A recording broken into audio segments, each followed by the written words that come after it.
ಆತ್ಮೀಯರೇ, ಸಕಲ ಗುರುಗಳ ಪಾಲಕ ಸಂತರು ಸಂತ ಜಾನ್ ಮರಿಯ ವಿಯಾನಿರವರಾಗಿದ್ದಾರೆ. ಅವರು ಗುರುಗಳಾದ ನಂತರ ತಮ್ಮ ಪಾಲನ ಸೇವೆಯನ್ನು ಫ್ರಾನ್ಸ್ನ ಆರ್ಸ್ನಲ್ಲಿ ಪ್ರಾರಂಭಿಸಿದರು.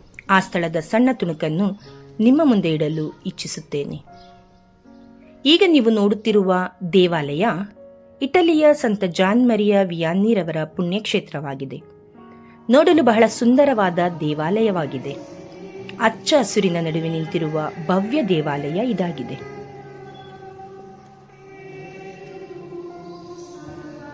ಈಗ ನೀವು ನೋಡುತ್ತಿರುವುದು ಸಂತ ಜಾನ್ ಮರಿಯ ವಿಯಾನಿರವರ ಸಿಲಿಕಾನ್ ಸ್ವರೂಪ. ಅದರೊಳಗೆ ಅವರ ಅವಶೇಷವಿದೆ. ಇದು ಅವರ ಸಮಾಧಿಯಾಗಿದೆ. ದೇವಾಲಯದ ಬಲಭಾಗದಲ್ಲಿ ನಾವು ಇದನ್ನು ಕಾಣಬಹುದು.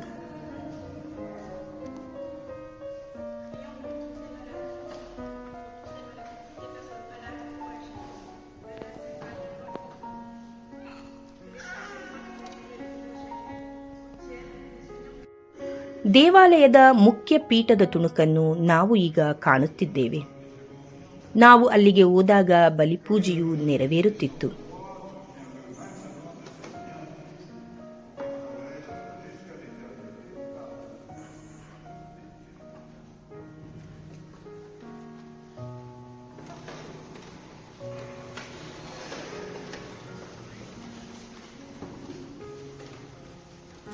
ಈಗ ನೀಡುತ್ತಿರುವ ತುಣುಕು ದೇವಾಲಯದ ಎಡಭಾಗದಲ್ಲಿ ಸುಂದರವಾದ ಪ್ರಭು ಯೇಸುವಿನ ಪಾಡುಮರಣವನ್ನು ಪುಟ್ಟ ಪುಟ್ಟ ಸ್ವರೂಪವನ್ನು ಬಳಸಿ ಚಿತ್ರಿಸಿರುವುದನ್ನು ನಾವು ಕಾಣುತ್ತೇವೆ.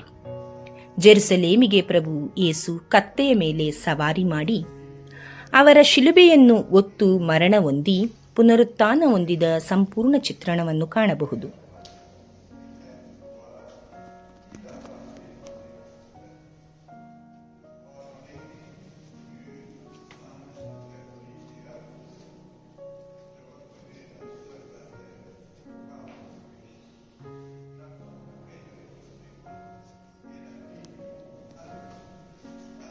ದೇವಾಲಯದ ಮುಖ್ಯ ದ್ವಾರದಿಂದ ಎಡಬಲಗಳಲ್ಲಿ ಪುಟ್ಟ ಪುಟ್ಟ ಬಲಿಪೀಠಗಳನ್ನು ನಾವು ಕಾಣಬಹುದು. ದ್ವಿತೀಯ ವ್ಯಾಟಿಕನ್ ಸಮ್ಮೇಳನದ ಮುಂಚೆ ಈ ಬಲಿಪೀಠಗಳಲ್ಲಿ ಬಲಿಯನ್ನು ಅರ್ಪಿಸುತ್ತಿದ್ದರು.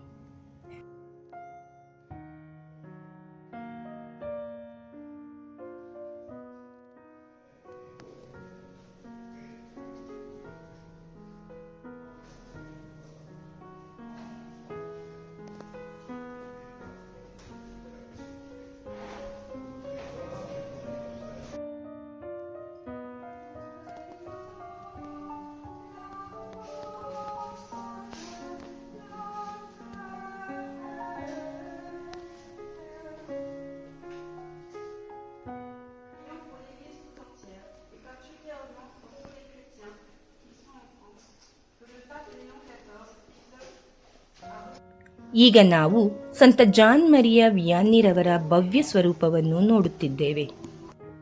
ಜನರು ಈ ಸ್ವರೂಪದ ಮುಂದೆ ಮೇಣದ ಬತ್ತಿಯನ್ನು ಹಚ್ಚಿ ತಮ್ಮ ಬೇಡಿಕೆಗಳಿಗಾಗಿ ಪ್ರಾರ್ಥಿಸುತ್ತಾರೆ.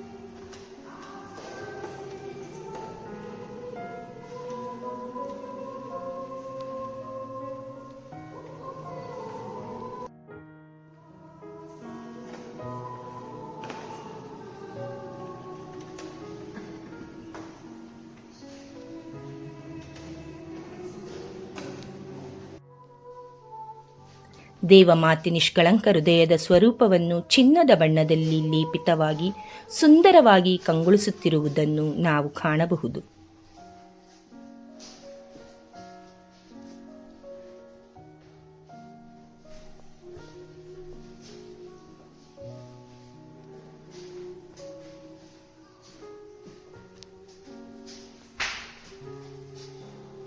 ದೇವಾಲಯದ ಸಂಪೂರ್ಣ ಚಿತ್ರಣವನ್ನು ಈಗ ನಾವು ಕಾಣಬಹುದು.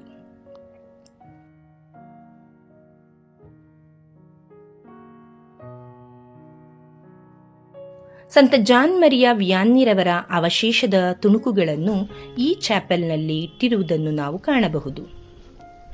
ಇಬ್ಬರು ದೇವದೂತರು ಸ್ವರೂಪದ ಮಧ್ಯದಲ್ಲಿ ಇಡಲಾಗಿದೆ. ಜನರು ಮೇಣದ ಬತ್ತಿಗಳನ್ನು ಹಚ್ಚಿ ಇಲ್ಲಿ ತಮ್ಮ ಬೇಡಿಕೆಯನ್ನು ನೆರವೇರಿಸುವಂತೆ ಪ್ರಾರ್ಥಿಸಿಕೊಳ್ಳುತ್ತಾರೆ.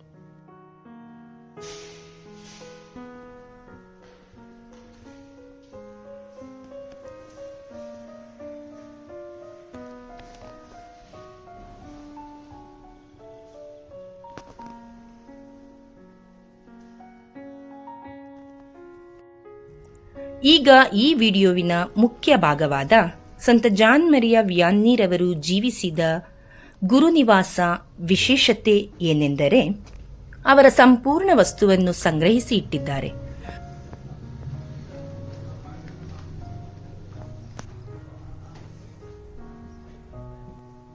ಗುರುನಿವಾಸದ ಪ್ರವೇಶ ದ್ವಾರ ಬಲಗಡೆಯಲ್ಲಿ ಅಡುಗೆ ಮನೆಯನ್ನು ನಾವು ಕಾಣಬಹುದು. ಅವರು ಉಪಯೋಗಿಸಿದ ಮೇಜು, ಲೋಟ, ತಟ್ಟೆಯನ್ನು ನಾವು ಕಾಣಬಹುದು.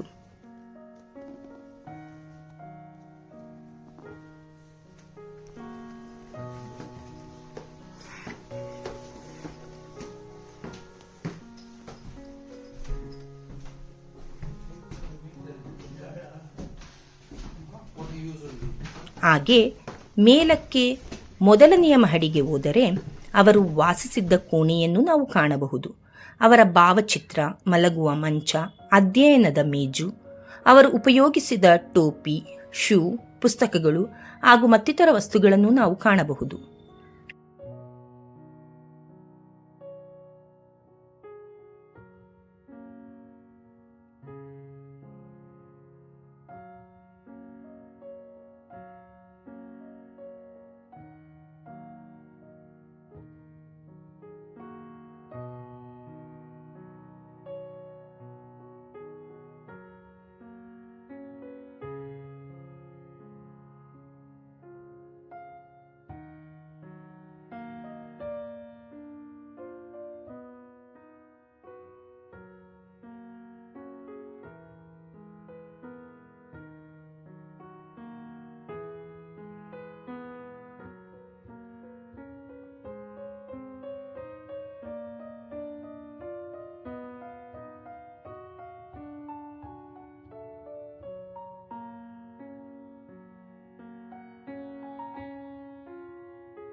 ಸಂತ ಜಾನ್ ಮರಿಯ ವಿಯಾನ್ನೀರವರು ಪಾಪ ನಿವೇದನೆಯನ್ನು ಕೇಳುತ್ತಿದ್ದ ಸ್ಥಳವನ್ನು ಈಗ ನೀವು ನೋಡಬಹುದಾಗಿದೆ.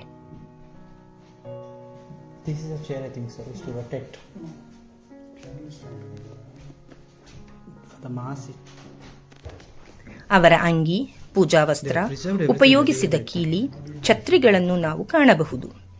ಬಹಳ ಸುಂದರವಾಗಿ ಪ್ರದರ್ಶಿಸಲಾಗಿದೆ.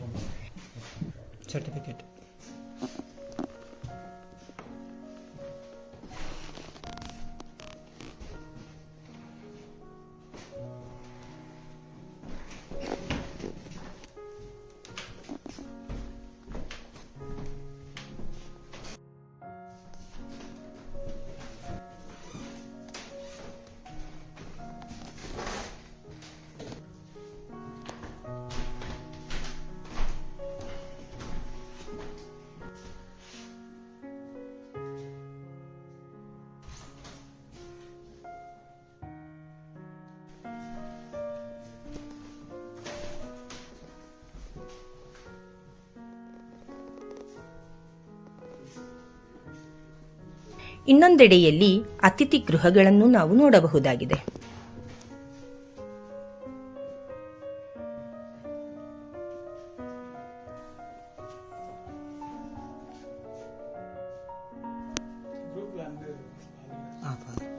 ಈಗ ನೀವು ನೋಡುತ್ತಿರುವುದು ಅವರು ಮರಣ ಹೊಂದಿದಾಗ ಉಪಯೋಗಿಸಿದ ಶವಪೆಟ್ಟಿಗೆ.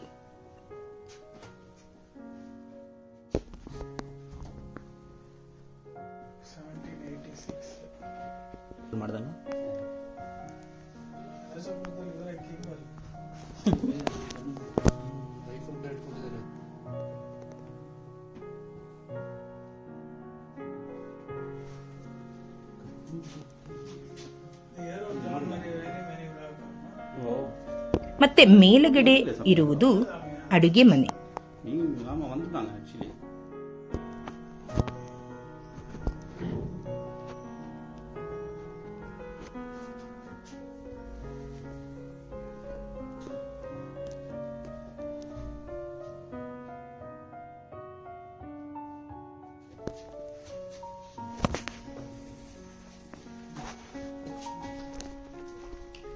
ಕೊನೆಯದಾಗಿ ದೇವಾಲಯದ ಹೊರನೋಟ.